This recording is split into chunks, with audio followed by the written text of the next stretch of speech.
रामदास जी ने अपना समय अमृतसर में पवित्र सरोवर के निर्माण की देखरेख और गोइंदवाल में गुरु अमरदास जी के काम की देखभाल के बीच बांटा, जहां वे पहले की तरह ही समर्पण के साथ सिख समुदाय की सेवा करते रहे। गुरु का विनम्रता, धैर्य और सरलता का संदेश दूर दूर तक फैल गया था।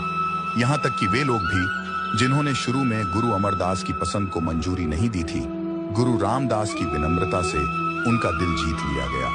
यहां तक कि गुरु नानक के सबसे बड़े पुत्र बाबा श्रीचंद ने भी गुरु रामदास जी के बारे में सुना था। जब उनके पिता ने उन्हें गुरु नियुक्त नहीं किया तो वे विरोध स्वरूप उदासी या वैरागी बन गए थे। तब से वह गुस्से में सिख समुदाय से बाहर हो गए थे और अपने पिता के बाद किसी भी गुरु को देखने या मिलने से इनकार कर दिया था।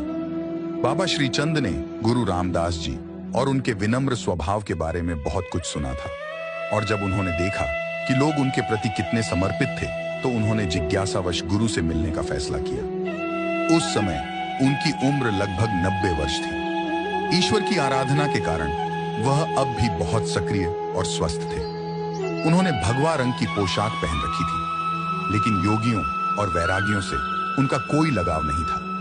जब गुरु रामदास ने बाबा श्रीचंद के आगमन के बारे में सुना तो वे उठे और रास्ते में बाबा जी को लेने के लिए स्वयं चले गए। जब बाबा श्रीचंद ने पहली बार गुरु रामदास पर नजर डाली तो वे गुरु और उनके पिता के बीच गहरी समानता देखकर आश्चर्यचकित रह गए। गुरु रामदास ने उनका हार्दिक स्वागत किया और उन्हें अपने घर आमंत्रित किया, जिसे बाबा श्रीचंद ने स्वीकार कर लिया।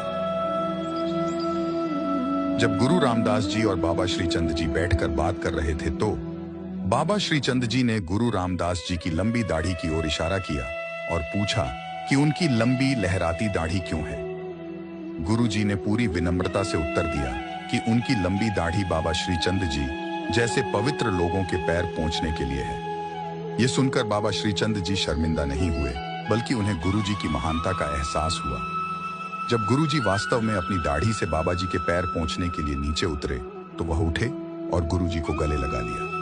फिर उन्होंने गुरु रामदास जी से कहा कि उन्हें अब अपने पिता की पसंद की बुद्धिमत्ता का एहसास हुआ है, और स्वीकार किया कि विनम्रता और भक्ति ने उन्हें एहसास कराया है कि उनके पिता ने उन्हें क्यों नजरअंदाज किया था। बाबा श्रीचंद जी ने कहा, यह विनम्रता और शिष्टता ही है जिसने आपको गुरु पद के योग्य बनाया है। मैंने आपकी परोपकारिता, उदारता और नम्रता के बारे में सुना है, लेकिन अब मैंने अपनी आंखों से देखा है।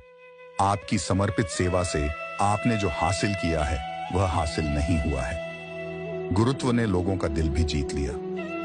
आपकी प्रशंसा को शब्दों में वर्णित नहीं किया जा सकता। अमृतसर शहर को देखकर मुझे बहुत खुशी हुई, जिसे आपने बड़ी कठिनाई से बनाया है।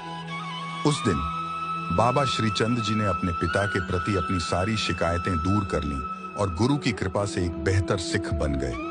जब बाबा श्रीचंद जी ने छुट्टी मांगी तो गुरु रामदास जी ने उन्हें बड़े सम्मान के साथ विदा किया। गुरु रामदास जी ने प्रस्थान के समय 500 रुपए और एक अरबी घोड़ा भेंट किया। गुरु रामदास जी सिक्खी की पहचान को अक्षुण्ण बनाए रखने के लिए सावधान थे। उन्होंने अपने विचार बदले बिना उदासियों या योगियों को सिख धर्म में शामिल होने या अपने सिखों को उदासियों या योगियों में शामिल होने की अनुमति नहीं दी। फिर भी उदासी स्वयं को सिख धर्म का हिस्सा मानते थे। वे भगवान, गुरुओं और उनके दर्शन के बारे में सिखों के समान ही विचार रखते थे।